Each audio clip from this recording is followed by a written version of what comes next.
లో ఒక్కొక్కసారి 2 పర్యాయాలు బ్రహ్మోత్సవాలు కూడా చేస్తూ ఉంటారు ఒకే సంవత్సరం.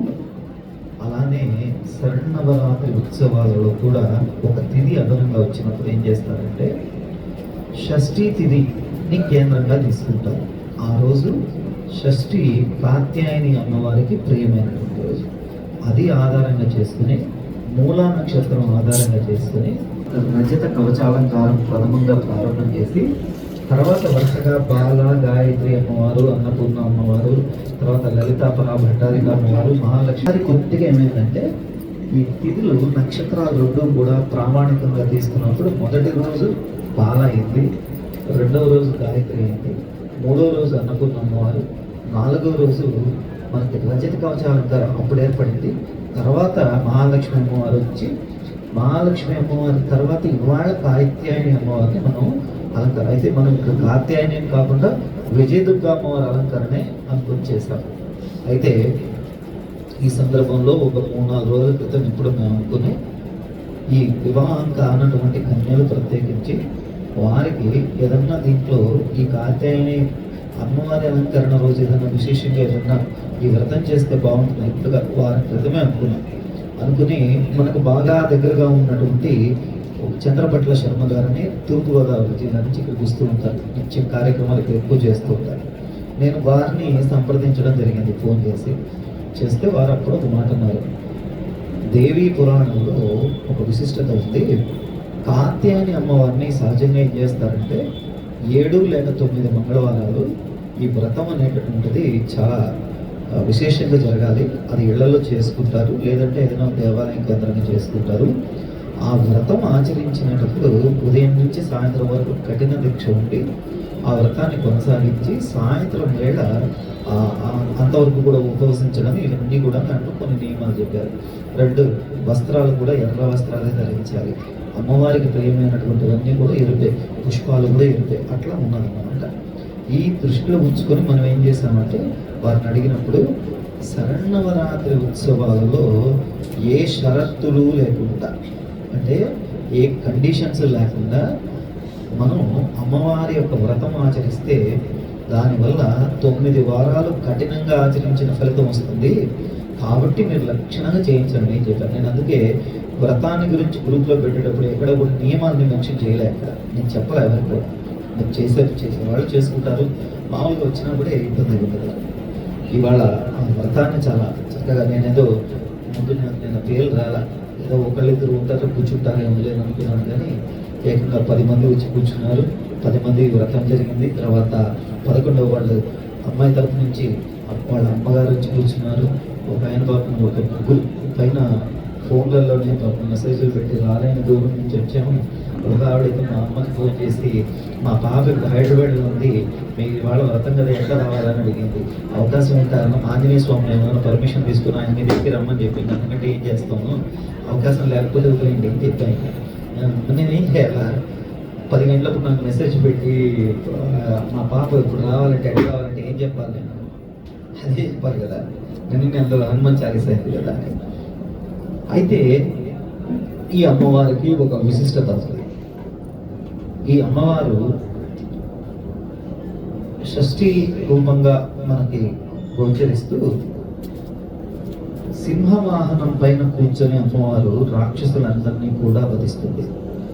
ఆ వధించేటప్పుడు అమ్మవారి యొక్క రూపం అట ఉగ్రంగా లేదట, శాంతంగా ఉందట. అమ్మవారి రూపం చాలా శాంతంగా ఉందట. ఇదేంటి, ఎవరైనా యుద్ధాలు జరిగితే మనం ఏం చేస్తాం, ఇంత పిల్లవాడిని కొట్టాలని కూడా ఏం చేస్తున్నాం, కళ్ళు 2 ఇంత పెద్దలా లావుగా పెట్టి ఎర్రగా కళ్ళు పెట్టుకుని వాడు ఆ కళ్ళు చూడటంగానే ఫిక్స్ అయిపోయింటాడు. వాడికి ఇక లాభం లేదు, ఏదో పడేటట్టుంది మన మీద, వాడు ఫిక్స్ అయ్యేలా మనం రెడీగా ఉంటాం.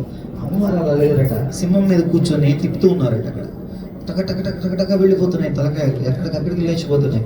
కానీ ఆవిడ శాంత కూర్చొని ఉన్నారట, కానీ ఎక్కడ ఉగ్రంగా లేరు అమ్మవారు.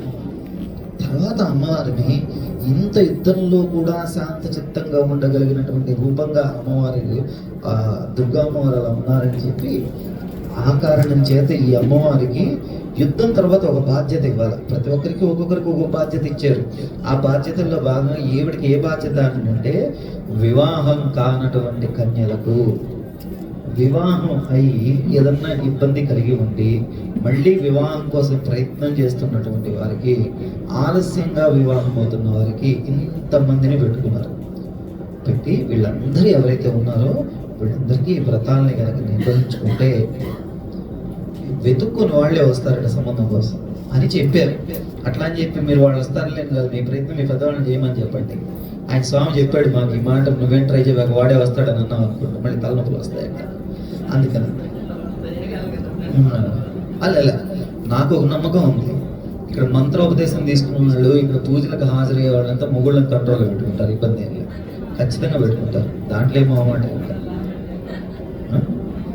ఎవరైనా ఒకటి ఇక్కడికి ఎక్కువ ఇష్టంగా వచ్చేవాళ్ళు కూడా అదే, ఏమన్నా సత్యవతం గారు అంతే కదా ఉన్నా నిజం చెప్పండి, వాళ్ళే అదే అదే ఏదో ఒకటి జరిగింది కదా, అది మొత్తానికి కంట్రోల్ అయ్యారు, అది సంతోషం మాకు.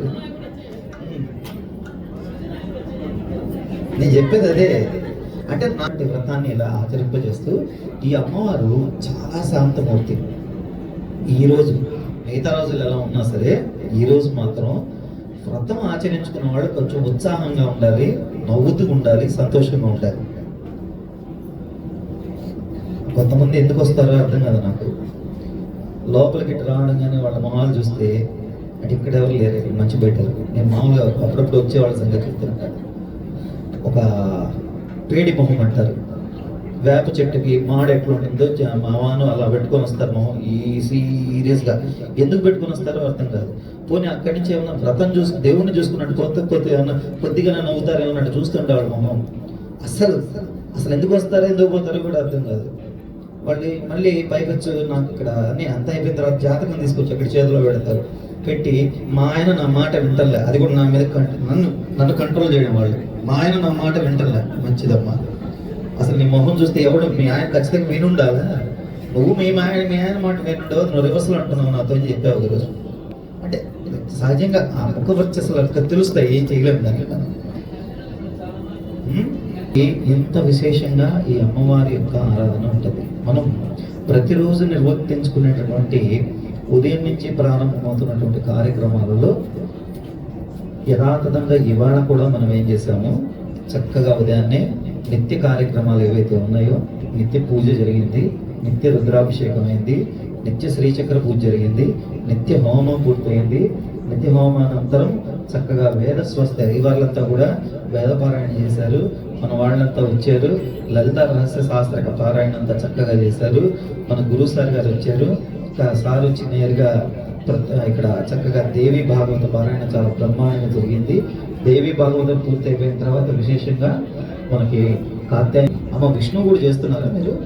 సాయంత్రం మళ్ళీ విశేషంగా నక్షత్ర నవగ్రహ పూర్వక అధిదేవత ప్రత్యధిదేవత సహిత మహానవావరణ హోమం.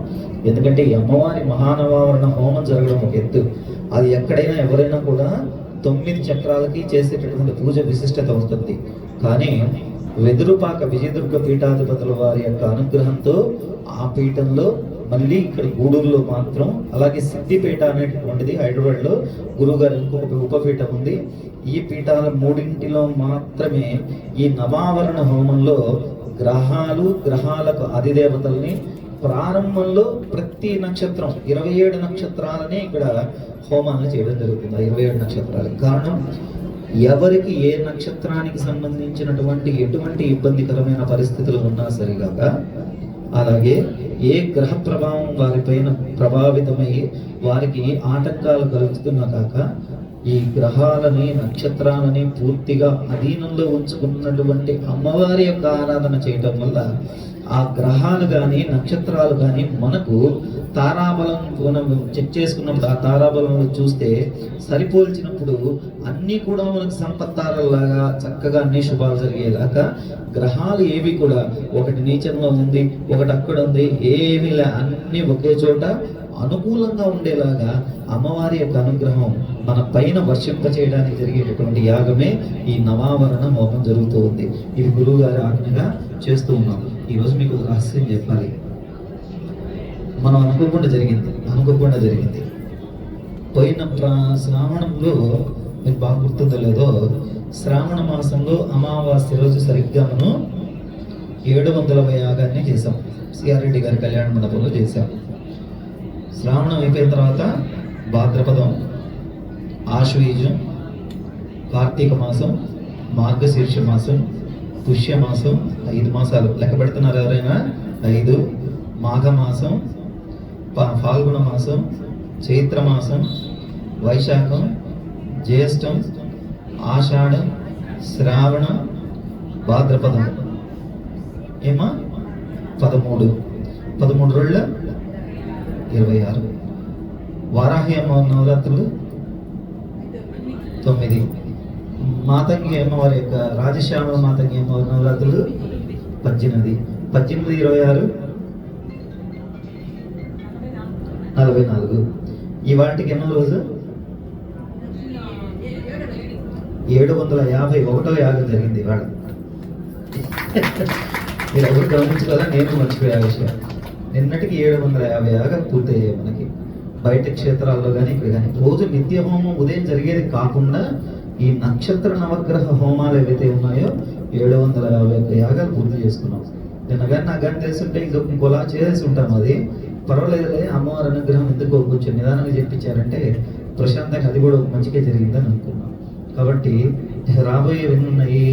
4 ఉన్నాయి. ఈ వాటితో కూడా కలిపితే 5 లెక్క 755 అవుతాయి.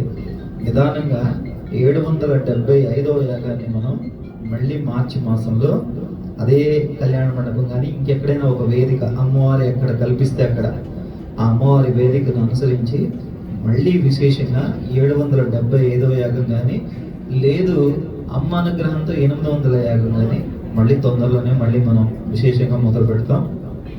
ఈ అమ్మవారి యొక్క శరన్నవరాత్రి ఉత్సవాలలో రేపటి రోజు సరస్వతి అమ్మవారి అలంకరణ ఉంటుంది. ఉదయాన్నే